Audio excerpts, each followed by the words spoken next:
doing my best to make you part of us. Yes. Welcome and good evening to Versus Arrest tonight. We've got a continuity of Tucker Carlson. He says episode 10. I think the last one I watched was like episode 3. So could be off here, but it seems to be a new format also. So I changed the format of the video too. Let's start As part of our ongoing, never-ending quest to find the few people in this country who are still willing to say what they actually think out loud, we wound up in Los Angeles recently with the rapper Ice Cube driving through his old neighborhood. Didn't expect that to happen. Here's how it went. Dr. Dre came by this house on City of Carlson. He used to live down the street from me. His cousin moved on our block when I was 12 years old. And his name is Sir Jinx. He became one of my producers when I went solo. Sir Jinx. He moved on the block, and then Dr. Dre was his cousin. So Dre came by a couple of times. It was cool, to be able to see somebody who was actually making records. Yeah. And we were still amateurs. Okay, not at this street, but the next one, make a left. You want to get out there, or you want? And we're not getting out. I gotta say, however, he's wearing like a monster cap. I don't know if he knows what that means. I don't want my pops to be like, what the fuck are you doing? Really heavy come by my house. Symbolism. Oh, your dad still lives there? Yeah, my pop still lives here. How long has your family been there? Man, since 1962. These boys, they all grew up on this block, okay? That's my son. You that's outside. Famously, it's one of the tougher neighborhoods in the city. So where are we? Right now we're on Manchester. This right here, that's a cemetery where a lot of people in this area laid to rest right there. Anyone you know?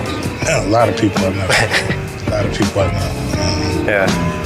A lot of friends, a few family members.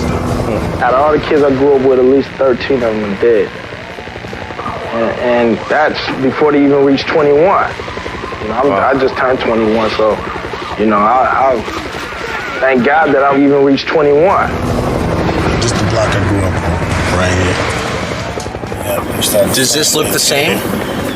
It pretty much looked the same. But it used to be like more trees. Like every house had a tree in front of it, and at some point, the city started cutting the trees out. They said that the helicopters couldn't see people. Oh. So they started... What, the police helicopters? Yeah, so they started cutting the trees out. 3 decades and billions of dollars later, it's still a tough place. How do you think politicians in Los Angeles have done running the city? It's pretty much the same people running it the same way. Politicians only really pay attention to the people that give them money. Everybody else is kind of an extra in their movie. Well, you in the scene, but we could do the scene without you. Yeah, I do. Do you ever give money to politicians? No. Why? I don't believe in politicians. Politicians have hidden agendas. They owe a lot of people a lot of favors. The more money if they owe to you, the more you're listened to. So you've never fallen for a politician? If they owe to you and you're a good person? I can't say that. I've had hope and, dreams that, this guy is going to be the guy. What did you think of Obama when he got elected? For the first time, I felt proud that America took that step. Yep. I thought racism is over. To do that. And so that was a moment in time. But then, you look around. It's made everything worse. And, not much change. What's worse? People I know, people I care about. Not where he lives. We've had 6 major race riots on the president's watch. Race relations have plummeted to lows not seen since the Rodney King. In Chicago, a toddler is now the latest victim of the city's deadly surge in gun violence. But it didn't change with Bush. It didn't change with Clinton. It didn't change with the other Bush. Yeah, not maybe in the area. Reagan, Carter. Oh yeah, with Carter today, still was change, I guess. The same results. So you're describing a symbolic victory? Yes. in a lot of ways, yes. Well, in the victory after what happened. And then came George Floyd, and the beginning of what we were told was a second civil rights movement. If there was going to be liberation in the wake of the Floyd riots, this is where you'd see the effects. 3 years ago, a bunch of big companies put hundreds of millions of dollars into Black Lives Matter. $1 billion. Threw them a lot of money. Did that improve the neighborhood you grew up in? Whenever you do that, most of the time it's a lot of people siphoning that money off the top. Yeah. And the kicker is a lot of people say they're gonna give the money, but they don't even give the money. They make the pledge and never write the check? Yeah, they just get the article wrote. Everybody think they're great, and they never even give the money. Big three.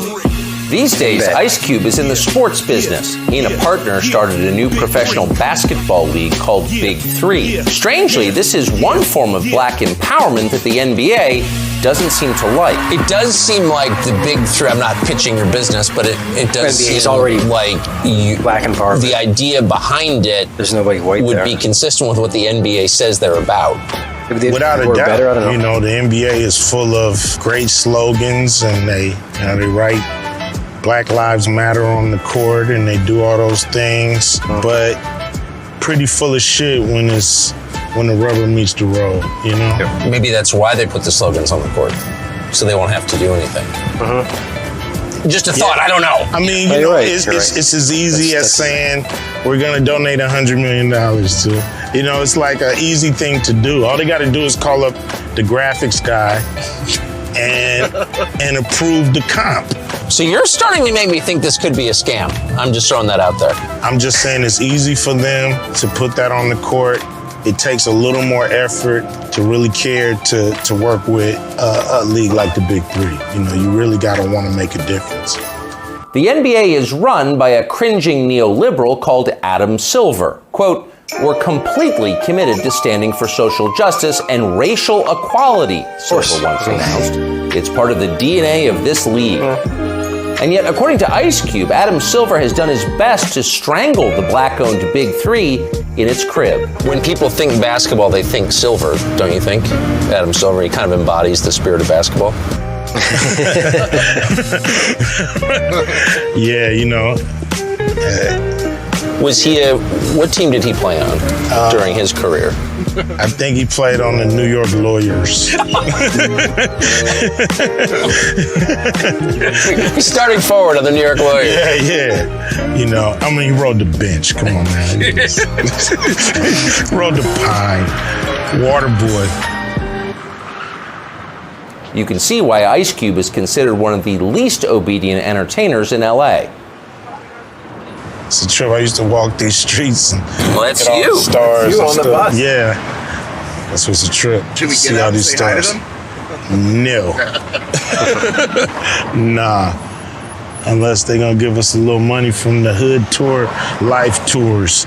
You know what I mean? Break us off 20%, man. The world's most dangerous group. Yes. So I noticed this about every year or two. I read some story about Musical danger. And the subtext is always the same, which is, you know, stay in your lane. I wouldn't be here if I stayed in my lane. I just never wanted to have that life. You know, I never wanted to be controlled. How many times have you been pulled aside by people who are trying to control you? What they usually do is go talk to people that's in, you know, my circle. Yeah. And try to get them to try to convince them that they need to convince me that I need to take a different position. So that's kind of how I get. On what topics? You know, it's been on, you know, the vaccine. The Hollywood Reporter says actor Ice Cube is saying no to a $9 million payday because he won't say yes to the actor and rapper was set to co-star in a new comedy, Oh Hell No, alongside Jack Black.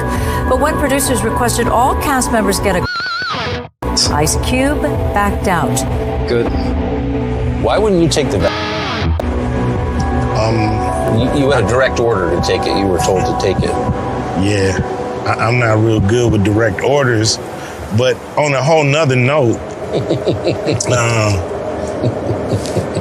but it was a command. I mean, they told. I'm sorry, they told you. I mean, they couldn't have been clearer about it. Yeah, it was pretty clear. Did you take it? Of course not. Yeah, no, it wasn't ready. You know, it was 6 month, kind of rush job, and they knew I didn't before. feel safe. But they told you were safe. I know what they said. I know what they said, and I heard them. I heard them loud and clear. But it's not their decision. There's no repercussions if they're wrong. But I can get all the repercussions. Well, they're never going to admit whatever. Was it a tough call for you? No, it wasn't a tough call. I wanted to be an example for my kids.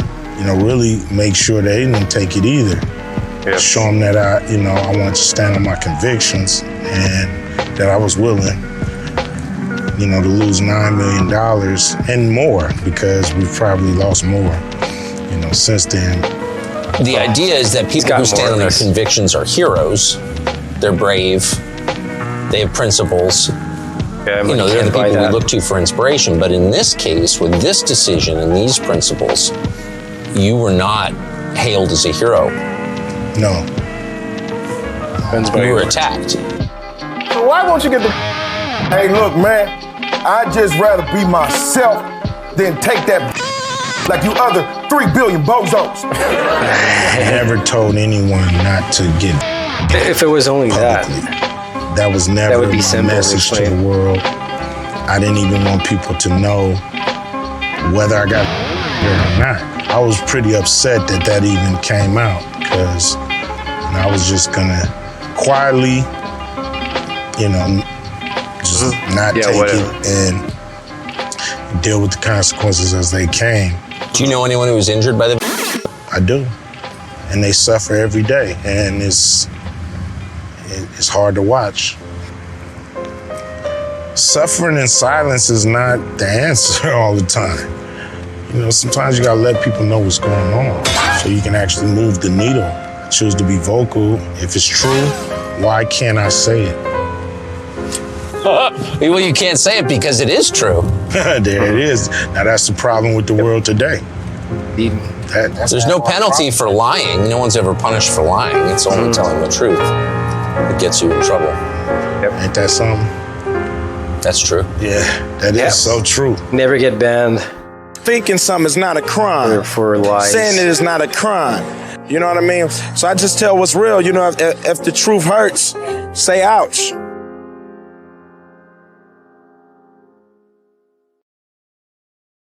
Yeah, that was good. I guess he's keeping it real, but you never know. Like he still made it. Like he's a billionaire, probably. Maybe not, but yeah. Still, I guess his values seem to come before. Did he have to do some crazy stuff to be this popular? I don't know. Maybe not. Still, a lot of people back in that area were helping each other out, and guy's got talent, obviously. So yeah, it was a very good video. I like the montage and everything. It was nice. So all right, so hope you enjoyed watching it with me today, and hope we see you again at Versus the Rest. See you.